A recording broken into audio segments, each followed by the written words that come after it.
কুয়াশ, আলু, পেঁপে, টমেটো, কাঁচা লঙ্কা কেটে নিয়েছি। নিরামিষ কুয়াশের ডালনা করব ডালের বড়ি দিয়ে।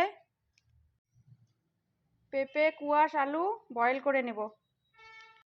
কুয়াশ, পেঁপে, আলু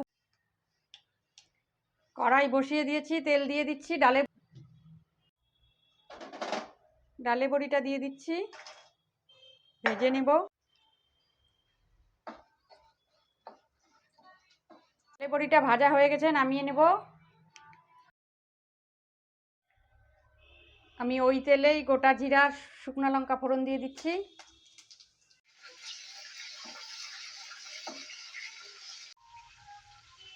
আমি দিয়ে দিব কুয়াশ, পেঁপে, আলু।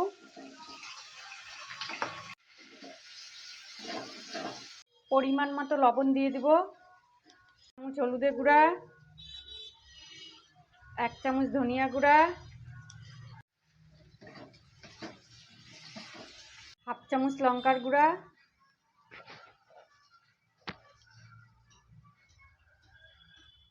1/2 চামচ কস্তুরি মেথি, 1 চামচ আদা বাটা। মশলাটাকে ভালো করে ভেজে নিব।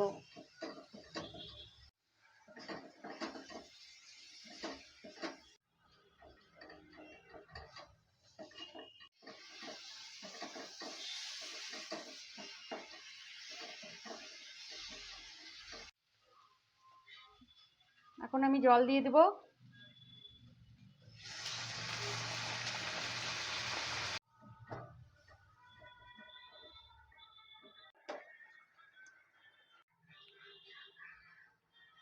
আমি 1/2 চামচ চিনি দিয়ে দিচ্ছি। হ্যাঁ, চিনিটা আমি দিতে আগে ভুলে গিয়েছিলাম।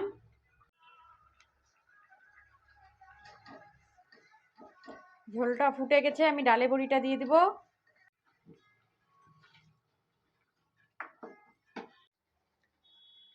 ডালনাটা হয়ে গেছে, নামিয়ে নিব। আমি 1 চামচ ঘি দিয়ে দিচ্ছি।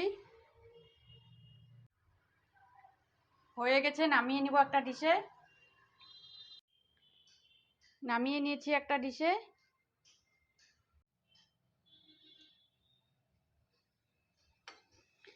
নিরামিষ কুয়াশ পেঁপে দিয়ে এরকম করে ডালে বড়ি দিয়ে ডালনা করবে, খেতে ভালো লাগে।